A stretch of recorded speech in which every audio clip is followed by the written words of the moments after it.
Christina and the Complete Jew. A novel by Dr. A. Ahmed.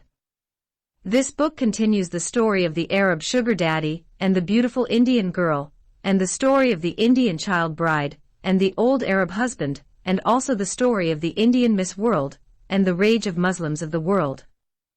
They have been written in English and translated into Arabic by the author Dr. Ahmed. This story resonates with genuine love, strong resilience, and steadfast courage. I invite you to accompany me as I continue narrating the story of the rare, fabulous beauty of the Indian girl, Ifat Khan, and her extremely beautiful mother, Rehana Khan. Before we dive in the tapestry of the story, I would like to remind the reader this novel is narrated in 6 books. Book 1, The Arab Sugar Daddy and the Beautiful Indian Girl. Book 2, The Indian Child Bride and the Old Arab Husband. Book 3, The Indian Miss World and the Rage of Muslims of the World. Book 4, Christina and the Complete Jew. Book 5, The Tears of God, Jews, Blacks, and Muslim Women. And Book 6, The Hidden Life of the Prophet Muhammad. This is an intriguing epic story which exhibits resilience, love, and sacrifice. Book 4. In Search of a Companion in Her Lonely Journey in Life. Copyrights. All rights are reserved. No part of this book may be reproduced, stored in a retrieval system, or transmitted in any form or by any means without the prior written permission of the author, except by a reviewer, who may quote brief passages from a review for printing in a public newspaper, general magazine, school journal, or university article. All characters in this novel are fictional, and any resemblance to actual persons, living or dead, is merely coincidental. Chapter 14. One Christian girl married the devil, another one wedded the Antichrist. During the time Sister Christina tried to divorce her husband, she came across other 2 abused wives in the church, who are like her in the same boat. Those 2 other sisters have heard about her abusive married life, and come forward to share their sad married stories with her. The first one confessed that she is entirely to blame for her situation, and the second faulted her parents. Both girls told Sister Christina that they had walked down the same road she is on, and that in all that time, their church leadership refused to intervene, insisting they maintain their marital status quo. The only justification for refusing intervention is a reference to the scripture, "What therefore God hath joined together, let not men put asunder," the Gospel of Mark, chapter 10, verse 6. Her first confidant is a Christian girl called Fiona, and the other girl is known as Natasha. Fiona's South Indian family is originally from Kerala state, but she was born and raised in Mumbai. Highly educated, she held tenure as a professor at the prestigious University of Mumbai. As it is with most Malayali girls, Fiona has the usual dark complexion, which in Mumbai whittled away her chances of getting a husband of her choice. She said she and 4 other girls from the south of India were determined to break the social and racial barriers, and hoped to be able to choose their own spouses. After all, the 5 girls are all highly educated, with each having a decent job. All girls vowed not to marry until their gracious Lord answered their prayers. The girls happened to be living in the same building, and every Saturday saw them meet up for 1 or 2 hours of praying and devotionals. Each of the Malayali damsels has a list of prerequisites for all prospective husbands. It is their earnest belief that their supplications and fasting are going to result in favorably divine intervention. Those conditions are religiously and ritually chanted during their prayer meetings. Their first condition, in the order of priority, is that their future husbands must be white, tall, and handsome, in one neat package deal. By a white boy, Indians mean a person having a white or reddish color, as opposed to a dark or black complexion. Indian girls prefer being wed to the devils than being tied down to black guys, with the typical Indian boys being even more adamant about this condition. The second condition, of course, is that the boy be a Malayali. For an Indian girl to say, "I want to marry a white or reddish Malayali boy," is an oxymoron. It is akin to describing a woman as being a little bit pregnant, or I have a white-black girlfriend. Or to quote the classical example, all animals are equal, but some animals are more equal than others, Animal Farm by George Orwell. 99.9% of Malayali boys are black. A combination of the first two conditions is next to impossible. All Indians prefer to marry someone from their caste or region because of the inherent cultural, language, and food differences. India has the highest diversity in language and religion in the world. The third condition is that he be highly educated. Last and maybe not least, is that he should be Christian, with the last condition not being a major factor because almost all Malayali boys are Christian by birth. Each girl is ready to compromise on her last requirement. She believes if the boy fulfilled all other conditions and is a nominal Christian, she can change him into a true believer after marriage. Fiona and the other Malayali girls spent days, months, and years waiting for God to grant their petitions favorably. Along the road, each of the 5 girls received marriage proposals but rejected them all because none of those guys who presented them met their requirements. After a long and patient wait, Fiona believed that her petition found grace with the good Lord when she met her dream spouse, marrying him in great haste, lest another girl else snatches him away. He is white, tall, handsome, Malayali, and highly educated, with a master's degree tucked under his belt and a nominal Christian to boot. She ignored the fact that he is only nominally Christian since the 2 factors in his case at the time were deemed superficial. He is a half-caste, his father a Malayali and his mother a white woman, which resulted in the reddish hue that he inherited, just like that of an Arab. Once he came into her life, Fiona rejoiced and boasted among her friends and relatives. She outlined her plan to subtly change him and satisfy her last conditions for an ideal spouse. A wise man once told me that a man expects the girl never to change after marriage. A girl expects to be able to change a man once they are together as a husband and a wife. But both are wrong.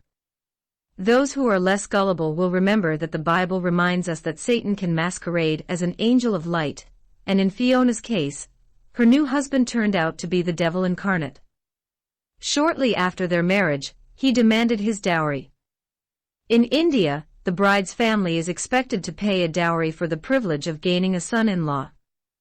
In other third-world countries, it is the other way around. Boys pay something as dowry, the exception being the Indians and the Ceylonese. Fiona lost her father as a child. Her only guardian is her aged mother.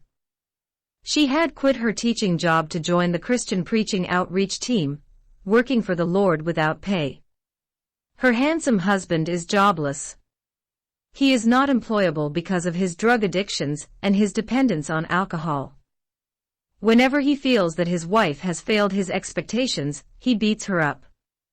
His aggression extended to his mother-in-law, fueled by her refusal to sell her house to pay the rest of the dowry he felt entitled to receive from his wife's family. His mother-in-law refused to sell the residence because her house is the only roof over their collective heads. Every time her mother tried to intervene in her daughter's beatings, she also became a victim. Fiona's husband has no qualms about striking an old woman as her aged mother. After a few years and bearing him 2 daughters, Fiona is forced to face the fact that she had chosen poorly and decided that leaving her abusive married life and returning to steady employment as a teacher in college is the best option. Moving forward, her priorities are now raising her daughters and caring for her aged mother. Inexplicably, she always put aside her decision in the hopes that her husband somehow may turn over a new leaf. She continued to pray and fast for him and their hellish marital relationship. This time, instead, she prayed, fasted, and petitioned the Lord to get rid of her handsome husband, instead of keeping him around and changing him for the better. One day her husband returned inebriated and under the influence of drugs, repeating his demand for dowry. Met with the refusal to accede to pay the rest of his dowry, he went into a fit of rage and pummeled both his wife and her mother mercilessly. It is the final straw for Fiona which broke the camel back, and therefore she has decided to put an end to his presence in her life. She ran to the nearby police station and lodged a report against her husband, claiming attempted murder against both defenseless women. That very day, her husband is arrested for the first time, and is beaten badly by the Indian police, given their harsh third-degree interrogation method. Somehow, her husband survived and is released shortly thereafter. He is succinctly ordered, in no uncertain terms, that he is not to go anywhere near his wife or contact her in any way. And that is how Fiona got rid of her evil husband. Notwithstanding, Fiona is still a young woman, and deep down, in her heart she is longing for a caring and loving husband to marry. She approached the church leadership and demanded a divorce based on domestic violence, physical, emotional, and mental abuses. The church leaders rejected her demand with the usual admonishment. What therefore God hath joined together, let not man put asunder, the Gospel of Mark, chapter 10, verse 9. Thus, Sister Fiona narrated her sad story to Sister Christina tearfully, and told her to forget about getting a divorce, and to just walk away from her abusive husband and evil in-laws. In India, Fiona could have petitioned for a civil judgment and applied for a divorce through the Court of Marriage and Divorce. However, she knew that such a divorce would not be recognized by her church, family, relatives, and girlfriends. And if she must marry another man, she will be considered by all to have entered an adulterous relationship, and if she has children with her unrecognized second husband, they will be considered bastards or illegitimate children. The second girl, who likewise narrated her abusive married life to Sister Christina, is known as Natasha. She is in the same boat too. If Fiona had wed the devil, Natasha's husband is the Antichrist.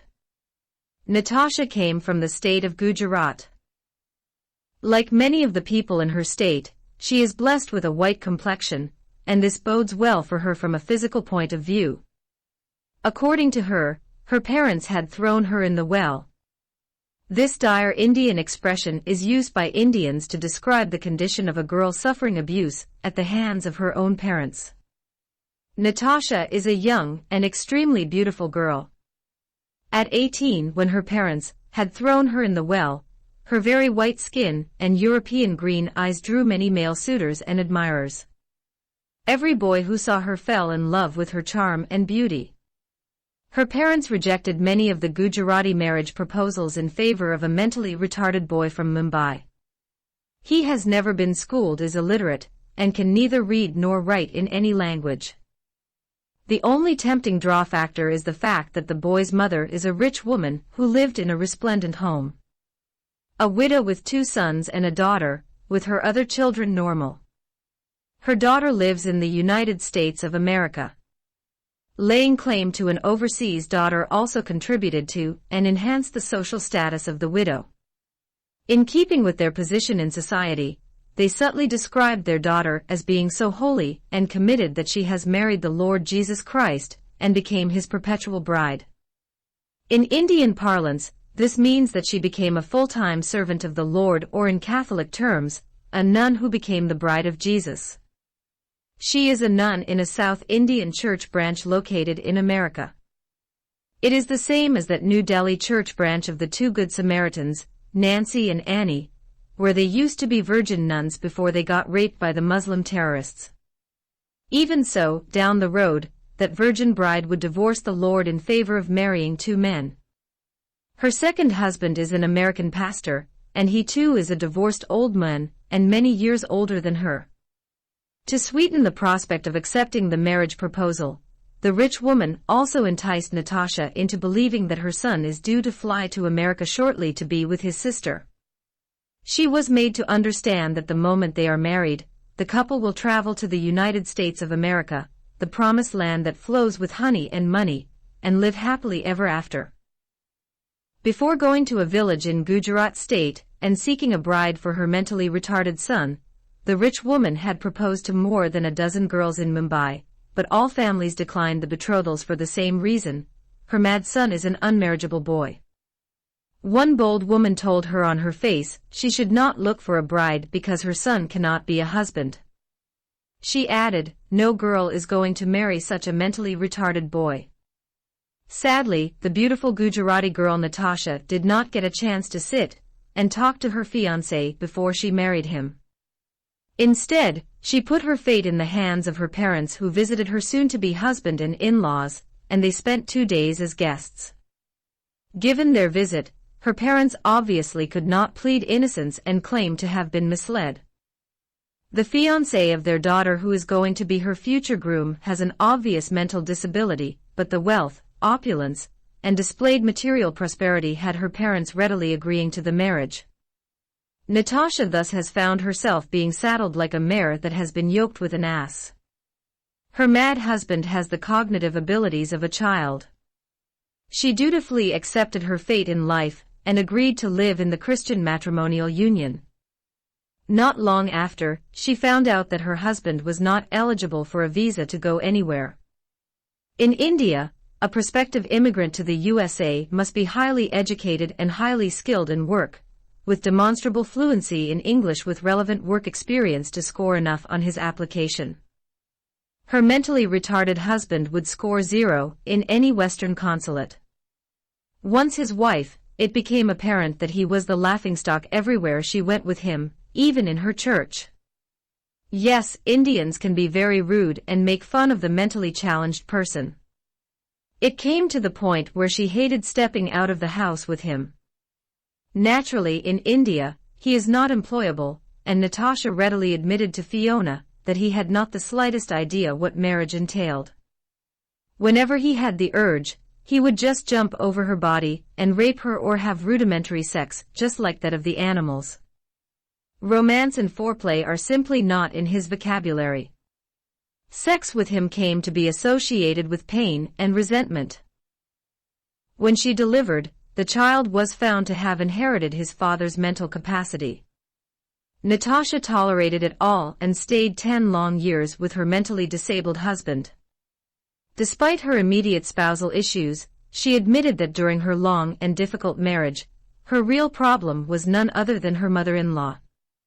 Her mother-in-law simply eclipsed her husband in cruelty. Although she had married her son, from day one she was told that her real husband was his mother. She simply announced that since her son was not capable of making any decisions, that singular privilege must fall to her. She would inevitably decide the kind of clothes Natasha could wear, what her bedtime would be, when she would be expected to awaken, what she was to eat, and when, where she was to go, and with whom she was expected to travel anywhere. The only place she was allowed to go with her husband was the church. It was the same South Indian church in the Vile Parle neighborhood that Christina had visited, and got kicked out of it due to her so-called improper Western dress. This is the branch in Mumbai and the mother church in Madras. Whenever Natasha went to the market to buy groceries, meat and vegetables, her mother-in-law would be accompanying her. She was suspected to fall in love with a guy who has a normal mind, or run away to her family in Gujarat, if she was allowed to be alone out of the house without her mother-in-law as a chaperone. Natasha lived in an Indian ancestral home, which housed, as is common, her mother-in-law, husband, brother-in-law, and his Christian wife. Both her in-laws were employed and hence had money to resources to go out to bars and party with friends. Natasha was expressly forbidden to seek employment. This restriction was imposed so that she could not mingle with her male colleagues, who would be more appealing than her retarded husband, leading to romantic liaisons and elopement. All social gatherings were prohibited except for church. She was not allowed to wear trousers, shirts, or short dresses. She was not permitted any makeup or any customary silver or gold ornaments. Her last restriction was that Natasha is to postpone having a child until God somehow works a miracle and enables her retarded husband to emigrate to the West. Her mother-in-law repeatedly said she simply did not want to feed 3 mouths. The accident happened one day during sex, and she forgot to remind her husband to use a condom. Because of that single mistake, after 4 years she conceived and gave birth to a baby boy. Her son was born with a mental problem too. Her role as wife also turned her into an unpaid maidservant. She was required to rise at 4 a.m., to fill the water, wash the dishes, sweep the floors of 3 bedrooms and big living room, clean up 3 washrooms, water the plants, etc. 3 times in the week, Natasha had to wash the clothes of her husband, mother-in-law, brother-in-law, and his wife, and all other linen. The last 2 in-laws were not required to wash their clothes, because they were employed and brought money into the house. Daily, she had to massage the body of her husband's mother. Often, her mother-in-law placed a huge padlock on the door whenever she went out. She was afraid that Natasha might run away, or bring a man home in her absence, and have sex with him. Her fear was not baseless because many times in anger Natasha had threatened to forsake her mentally challenged husband and run to her family in Gujarat state. And that was exactly what eventually happened. After 10 years of toil and suffering, Natasha gained her freedom, and ran away for good. It so happened that her mother-in-law allowed her to visit her family during Christmas. No sooner had she reached her village in Gujarat state, Natasha told her mother and father that they had thrown her in the well, and regardless of whether they chose to kill her or kick her out on the streets, she was adamant about staying put. Her parents finally admitted their mistake, and allowed their daughter to live with them. Natasha tried to get a divorce through her church because she is still young, and still has a chance at a second chance. Needless to say, the church leaders summarily turned her down because marital infidelity is the only condition that they deemed acceptable as a condition for divorce. They said the physical abuses of her mother-in-law and the mental retardation of her husband are not justifiable reasons for ending a holy Christian marriage. However, Natasha is a different creature from her friend Fiona, who simply evicted her abusive husband and remained a single parent because her church did not grant a divorce on the grounds of physical abuse. Natasha went a step further and after a separation of 3 years, she obtained a divorce from the civil court in her home state of Gujarat. While she has successfully divorced him, her in-laws have put their money to beneficial use to gain permanent custody of her son. Everyone in her church refused to recognize her divorce, and warned her against remarrying if her mad husband is still alive.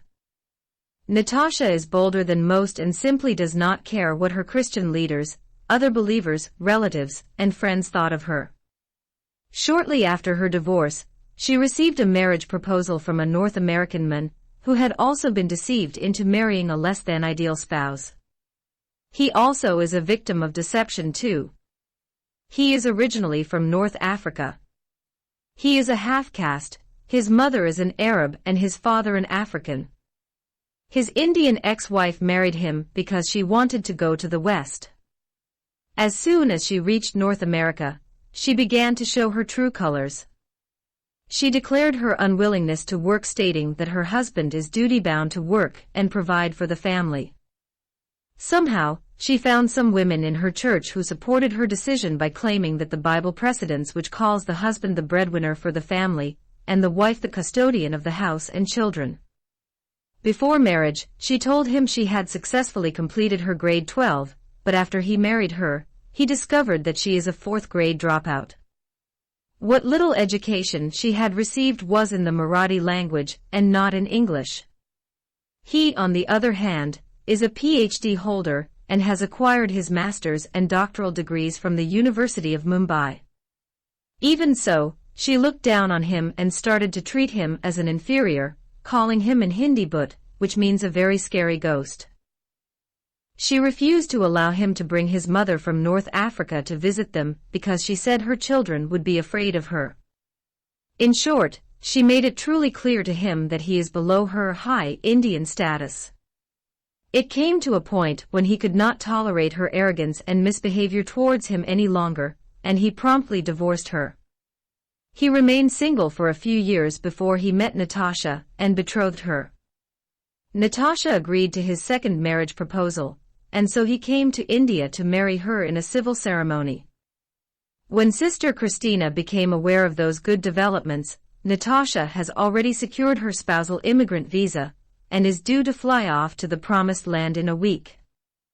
But the beautiful divorcee Gujarati girl Natasha's decision to divorce her mentally retarded husband and bold action to remarry another highly educated man has been roundly condemned by many of the church leaders and other believers. She has been flatly informed on her face many times that she is an adulteress because she divorced her Christian husband. Natasha ignored the clamor and scandal, and as planned, flew to her husband in the New World to begin her new life. She felt like a Puritan immigrant or a pilgrim girl who has just escaped religious persecution in Europe and is granted refuge in her new haven in Canada. Looking ahead to her second married life, Natasha's life gushed with a fountain of blessings. She genuinely enjoyed a happy married life with her second husband in the New World. And the Lord blessed them with 2 lovely daughters and a handsome boy. Now she can eat what she wants to eat, sleep, and wake up whenever she decided to, and is free to move about as she pleased. Making up for a lost time, she has been indulged herself with trousers, shirts, bikinis, and makeup. She has her own car. She is also gainfully employed and enjoyed her status as an equal life partner to an accomplished author and academician. Her husband has 2 bachelor's certificates, 2 master's degrees, and 1 doctorate degree. He is an author and scholar and wrote and published 25 books on the issues of women in Islam. He is an ex-Muslim who converted to Christianity while he was doing his doctorate degree at Mumbai University. He also obtained bachelor's and master's degrees in Canada. Natasha does not look down on her husband's mixed lineage, but loves him and always treats him with respect. She often told her relatives and girlfriends that she is honored and proud to be a spouse of a highly educated and loving man. All linkages to her earlier self-image of being thrown into the well have evaporated. Natasha can now compare her former mentally challenged husband with her highly educated husband and proudly say to her girlfriends and relatives, "From being a zero wife, I have become a heroine who married her hero." Her favorite proverb is, "From a zero to a hero." Down the road, Natasha came to know that her cruel ex-mother-in-law had lost all her money and had been forced to sell her house. Her change of fortune saw her living a destitute life, depending on what little money her American daughter sent to her occasionally. Ironically, her daughter had left her service of the church as a nun and bride of Christ to marry an Indian man, soon divorcing him, and eventually married an American pastor who is also a divorcee. Her other son wasted all her money through unpleasant habits like alcohol drinking, gambling, wild nightlife, and many failed businesses. He also got cheated by his business partners. This bad second son eventually deserted his Christian wife without divorcing her, and married a Hindu woman who dominated and ruled him just like the Phoenician queen Jezebel ruled and ruined the life of the Jewish king Ahab. Like he cheated on his Christian wife, his Hindu wife cheated on him and kicked him out of her father's house and brought her Hindu boyfriend. Therefore, he became addicted to alcohol and was sent to a rehabilitation center. Her grandson, the son who she took from his mother Natasha when he grew up, also began to steal her money, and when there was nothing left to steal, he sold the last small house they were living in. Sadly, when that old widow lost it all proved too much for her, and she lost her mind, becoming deaf to the world around her. Finally, she and her mentally challenged son and grandson ended up living in a small, rented apartment in one of the farthest and poorest suburbs of Mumbai, called Virar. Despite what her ex-mother-in-law and her ex-husband had done to her when she came to know about their adversity and hardship, Natasha started sending money periodically to help them. Sadly, when that widow died, her 2 sons had no money to buy her burial clothes until Natasha sent them money to meet the cost of her burial. At that time, her former employed son lost his job and became a heavy drunkard. His Hindu wife kicked him out of her house and did not allow him to see his little son and daughter. By then that widow's grandson eloped with a divorcee Hindu woman who is 35 years old, and he is just 17. He began to live with that Hindu divorcee without the benefit of marriage and fathered a baby girl without the marriage bond. After her death, her drunkard son was admitted to a rehabilitation center, and her mentally delayed son was sent to his aged auntie to take care of him in a remote village in the Gujarat state. Her daughter's American husband, who is a pastor of a small church, forbade his wife from sending money to her brothers after the death of her mother. He believes his wife's brothers are adults and therefore they are supposed to work and take care of themselves instead of perpetually depending on their mother and sister. The case of Natasha and her in-laws reminds us of what God said in His holy scripture, "Dearly beloved, avenge not yourselves, but rather give place unto wrath, for it is written, Vengeance is mine, I will repay, saith the Lord." The Epistle of Romans, chapter 12, verse 19. Chapter 15. The Chameleon Woman. Nevertheless, Sister Christina has rejected the advice of the divorcee Natasha, and like the abused wife Fiona believed the words of the church leadership that Christian couples are only allowed divorce on the grounds of marital infidelity. According to them, no matter how many physical and verbal abuses that the Christian wife went through, she must continue her relationship with her abusive Christian husband. Even in the case of desertion or wife beating, still she cannot have biblical justification for breaking the holy Christian marriage vow. She can separate and live alone, but she cannot divorce her husband and marry another man. In the meantime, Brother Bruno followed the advice of the church and consequently rented an apartment, moved out of his family's house, and began to live with his wife. Even so, the new arrangement is met with anger and protest by his parents and siblings.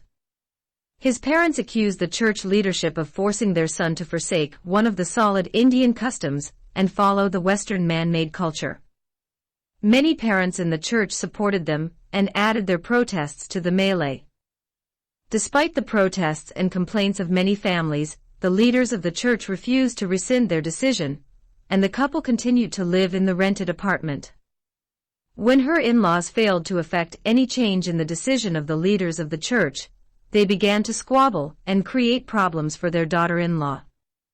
They started to dig deeper into her clouded past abusive life and spread rumors about her. Brother Bruno's two sisters and some of their church girlfriends were able to find juicy tidbits on the internet on the life of the Iranian heroine and former Miss World, Aphrodite Krishnakan. Based on their thorough searches, they portrayed Sister Christina as a chameleon who kept changing her form and color to suit the purpose at hand. According to their findings, she was once a Muslim girl going by the name Ifat Khan. That girl Ifat had married a Saudi business tycoon called Sheikh Faiz bin Ahmed. She married the 70-year-old Saudi man for his money. He paid her and her poor Muslim mother many crores of Indian rupees. She accepted him because she knew he was going to die soon. This pedophile old Arab man got strangled to death inside the Mumbai Arthur Road jail. Then his Muslim wife Ifat Khan changed her name and began to go by the moniker of the Iranian heroine, at which time she took on the identity of Aphrodite Krishnakan. She then had a secret love affair with a wealthy Bollywood film director known as Mahmood Khan, and became his secret mistress because he promised to make her a shining film star. He secretly married her as his Muslim wife number 2, and kept her in his farmhouse. During acting in her first movie, Aphrodite also had an affair with a rising Bollywood film star named Samir Krishna, and soon after changed her name to Aphrodite Krishna Khan, professing to be a Hindu and a Muslim girl at the same time. Shortly thereafter, she married an NRI Hindu named Rahul Patel, and went by the name of Pooja Patel. She married Rahul Patel so that she could go to the United States of America. To reach America, she agreed to become a Hindu girl and marry a Hindu man. When she arrived in the Promised Land, she left her Hindu husband and hooked herself up with a Muslim man by the name of Jamal Khan, reverting to her old name of Aphrodite Khan and re-embracing Islam.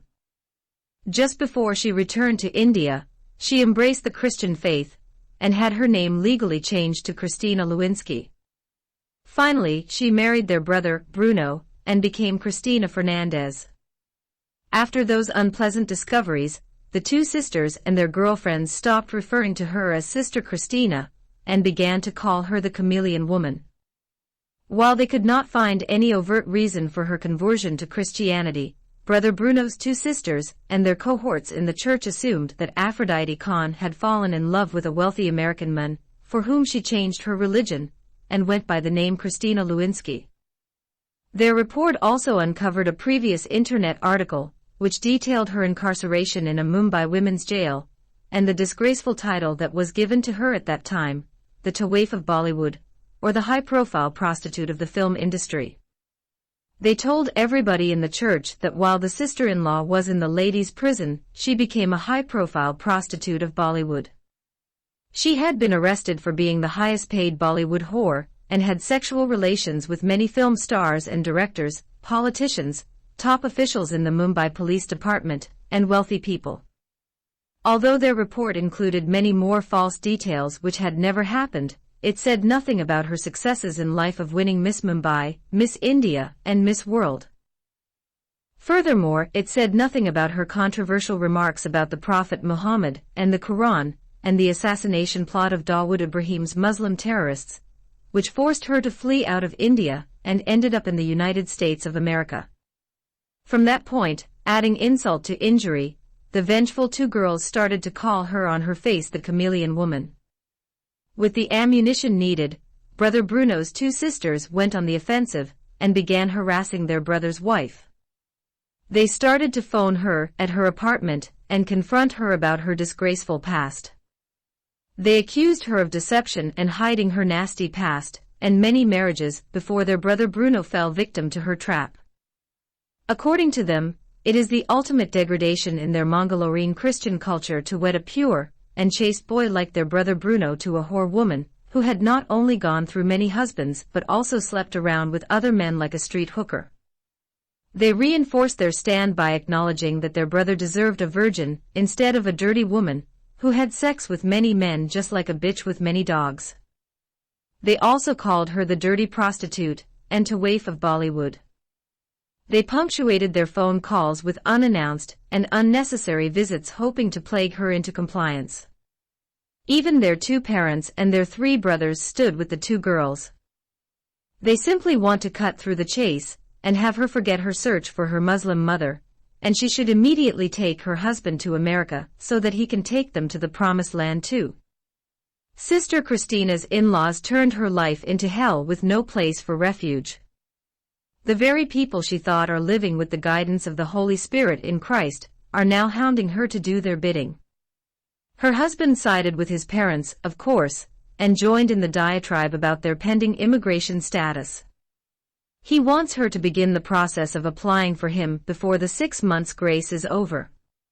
He knows, just like everyone else, that his application process may take more than another 6 months. Without informing his wife, her husband applied for an Indian passport, and when the passport is in his hands, continued to harangue her to apply for one too. Her new Indian passport must bear the name Christina Fernandez. Her mission is clear. She refused all suggestions, resulting in her husband taking their dispute once again to the senior pastor and his wife. He accused his wife of reneging on her word and trying to run off to America without him. The pastor saw his point and called Sister Christina in for a talk. He firmly told her to apply for a new passport with her husband's last name. Being left with no choice, she applied for a new Indian passport and changed her name from Christina Lewinsky to Christina Fernandez. What gave her so much sorrow is not having double nationalities now, American and Indian, but discarding her precious last name of her American lover Michael and his Jewish last name, Lewinsky, and replacing it with the detestable last name of her Indian husband, Fernandez. She felt as if she had cheated on Michael and for no good reason. She had abandoned his last name. She is sorrowful because instead of marrying her Archangel Michael, she wedded the Antichrist, Bruno Fernandez.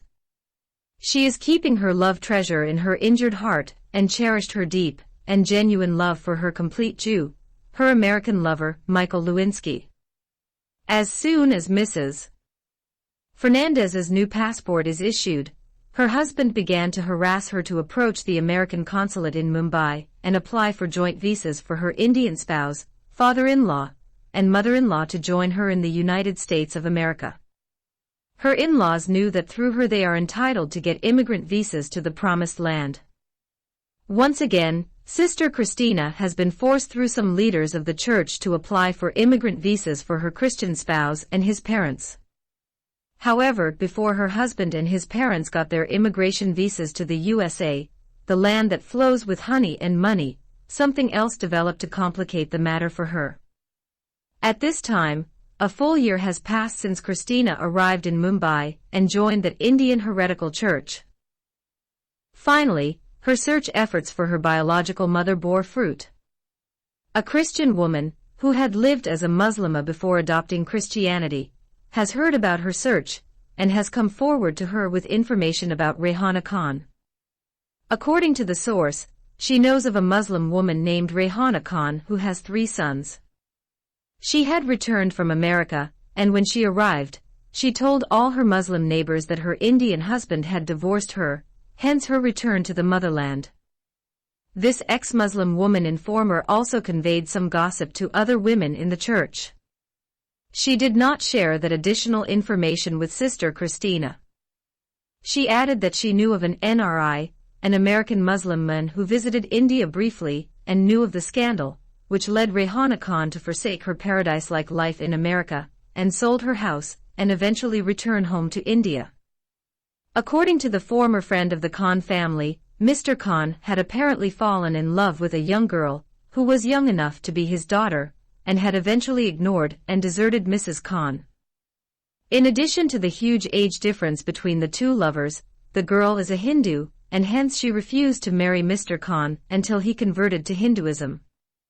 Moreover, he made his new girlfriend pregnant before he married her. The girl had turned out to be Mrs. Khan's daughter who became a Hindu. Therefore, she discovered her husband had cheated on her with her own daughter, and he married his own stepdaughter, which is an incestuous relationship and illegal in America. Mrs. Khan understood if she took the matter to a court of law, she would be shooting herself in the foot because that would expose the abominable deed of her own daughter. The scandal of her bad husband and wicked daughter had already begun to smell out, and every Indian in the States speaking about it. The resulting scandal and the ignominy of it all prompted Rehana Khan to flee from America, and returning India to hide. After she had settled in Mumbai with her 3 sons, Rehana betrothed for second Islamic marriage by a prominent Muslim mullah and married him. He is the imam of the biggest mosque in Mumbai town. Mrs. Khan became his 3rd wife, but only due to her age, and her situation did Rehana agree to marry him. She understood his position and social standing could give her much-needed acceptance and security, never mind that he was old enough to be her grandfather. After that, the ex-Muslim woman gave Christina the address of her former hut, when she used to live in Mumbai town near the house of the American woman Rehana Khan. She told her to go to that address, and asked the Muslim women living near that hut for the whereabouts of Begum Rehana Sheikh al-Din Khan. However, before his American wife went to meet her Muslim mother, her Christian husband claimed to have seen a vision from the Lord. In a secret family meeting without the presence of his wife, he shared his divine vision with his parents and siblings and sought their wise advice. Before we heard what his family members advised him to, let us state briefly his so-called divine vision. He said, behold, while he is lying on his bed, he saw in a dream his wife is but naked and besides her is standing a bare-naked young white guy. Then he saw his wife and the American guy are doing sex the same way those dirty infidels do in pornographic videos. When he confronted his bad wife and rebuked her about her abominable deed, she said the white guy is her American lover, and she has decided to leave her Indian husband and attach herself with him without divorce. All the family members believed in his divine vision, and assured him that was what was going to happen when he reached America with his wife. Even the older sister claimed to have seen, in her dream, a similar vision from the Lord about his chameleon wife. She called her the Cobra wife, and the dirty waif, or prostitute of Bollywood. Then she advised her brother to divorce his prostitute wife, and look for a virgin Christian girl and marry her. However, his father and mother rejected her foolish advice, and said their good son must wait, until his American wife takes him with his parents to the promised land. Then and only then, when they are safely reached by the will of God to America, Bruno must divorce his bad wife, return to India, and marry a suitable Mongolian Christian virgin bride. Every son and daughter supported the wise advice of the parents. In that way, the problem has been solved, and the secret meeting is concluded by reaching a collective decision that Mr. Bruno Fernandez must divorce Mrs. Christina Fernandez as soon as he settled with his parents in America. Christina